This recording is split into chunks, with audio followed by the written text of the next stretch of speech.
I know, right? Got you apologizing for everything. So is this you? Like it was me? I thought apologizing would make him think that you were sincere and you would do your best not to let it happen again. But instead, it made him feel powerful over you. Yes, that happened to me too. This is not a bad habit. This is conditioning. He was conditioning you. And narcissists tend to do that to their victims. Yes, I was conditioned too. Deep down inside, you know that you should not have apologized, but you did it anyway. You apologized anyway.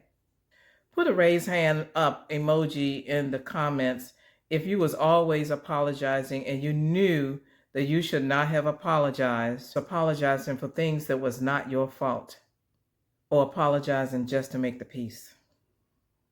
Put a raise hand emoji in the comment section if that's you. Let's go deeper into why you do this and how to stop and how to break this habit. So I have some notes here, some points that I wanted to make, and I'm just going to go over them with you. They're not in any particular order, but I'm just going to give you some points about why this happens to you and why you do this and why others do this and why I did it too. So one example is when you spoke up, he would verbally attack you. And you felt guilty and responsible, and so you started to say, I'm sorry. Yana, you are not alone. I got that from Lisa Nichols. You also was doing it because you was fearing conflict, and you basically was just trying to keep the peace. You was always on edge, on pins and needles, my mother used to say, just at a high stress level. Unfortunately, this kept eating, your apologies kept eating at your self-worth. And your self-worth diminished with every single I'm sorry, every single apology.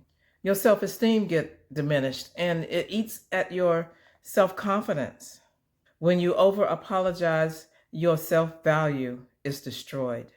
Oh my gosh, mine was too. And that happens because each time you do it, you're second-guessing yourself. The truth of the matter is, you had no clue, and you have no clue, that what you're dealing with and what you're experiencing is narcissistic abuse. You have no idea that you are dealing with a narcissist, and he is abusing you. You feel trapped and in a vicious cycle, and you feel like you're responsible for their feelings. It doesn't matter whether they're narcissists, toxic people, co-workers, family members, friends, or members in a club. They manipulate you to make you feel responsible for their errors, their weaknesses. Narcissists twist your words or things around to use guilt and make you feel wrong and question yourself. So let me tell you about something that happened to me. I got to a point where I was just beaten and broken down. I was weakened. I felt wrong all the time, and my confidence was shot, just gone. Later, what I learned is that I had been psychologically conditioned and psychologically manipulated and felt guilty all the time. Another situation was when I was so stressed that I had developed fibroids, uterine fibroids, and they had gotten so big, they had gotten massive. The doctor said I was actually an 8 pregnancy size. When I had the surgery, they had taken out 36 fibroids. And fibroids, what they do is they are encapsulating stress. They're trying to protect the body. And the one doctor said they grew so large that the sperm couldn't even get to the egg to fertilize it. By the time it got to the area of the egg, the sperm was too weak or had died because the fibroids was just that large. I ended up getting a second opinion because really I always wanted to birth a child. I wanted to have more than one child actually. And so the second opinion said We don't have to do a hysterectomy, but what we can do is do a myomectomy, which is taking out all the different fibroids. And so we scheduled, and she did that. She took that, making this long story really short, took out those fibroids, and that's how I knew it was 36. I actually had that filmed because I was curious. I wanted to see what that surgery looked like. And oh my gosh, just to make the long story really, really short,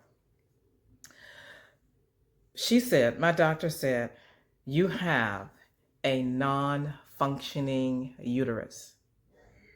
So honestly, this amount of stress, over apologizing and everything, enduring this narcissistic abuse, have rendered me sterile. If I had gotten pregnant and the egg had implanted, I could not carry the baby to term because it would have ripped and ruptured my uterus, and I could bleed to death. So I was not able to have children.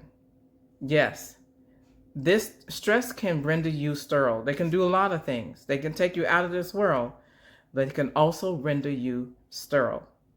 And that happened to me too. So this happens when a narcissist got you apologizing for everything, just making you feel guilty. But you do not have to deal with this.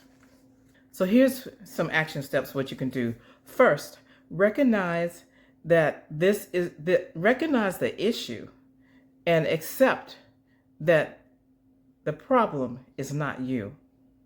Begin to change your actions and your behavior, and also change your mindset, because you are not responsible for the narcissist. Start to treat yourself. Take a moment and just pause. Just stop and breathe. Inhale and then exhale. And then inhale again. Slower though. And then exhale. And bring yourself to a calm. And stop before you respond to an apology or an I'm sorry to the narcissist for something that is not your fault, that you did not do, and you should not feel guilty over. Just take one apology at a time. If you make the mistake and the narcissist attacks you or accuses you of something, and you instantaneously apologize, I did that too. If you do that and you made a mistake, it's okay. But do it the next time. Stop. Inhale, exhale, and stop yourself from forming the words, I'm sorry, and apologizing. Stop yourself. Don't do that. And then pat yourself on the back. Pat yourself on the back that you did not do that. And then inhale again, exhale again. And if it comes up again, the narcissist attacks you again with some words, or say that you attack them, trying to make you feel guilty, you do the same thing. But it takes one moment at a time to stop apologizing, stop over apologizing. When you stop, each time you stop and not apologize, you are getting your confidence back. You are rebuilding and you are strengthening your confidence. Let me know in the comments, put that raised hand in the comments if you have apologized when you know you should not have, or you have apologized nonstop, just nonstop. It's time for you to elevate your confidence and set blocks to keep you from lowering your confidence and lowering your esteem because of the attacks. And what the narcissist is trying to get you to do is make you feel less and try to have power over you. So bottom line, no more automatic apologies. No more automatic I'm sorries. That stops today. You have a right to be happy, express yourself, and live this happy, confident life. Know that you're not too sensitive or crazy, as the narcissist wants you to believe, or you have started to make yourself think that you are. You are not crazy. Know that you deserve better and that you can live healthier, and you do not need to apologize for being the person that God created you to be. If you want to begin the process of stop over apologizing, put a big stop or a big stop sign in their comments, and I will send to you my free tips that will help you in the process of stopping over apologizing. It is free, and I will send that to you. And in the next video, I'm going to be talking to you about how he turned you into a walking zombie.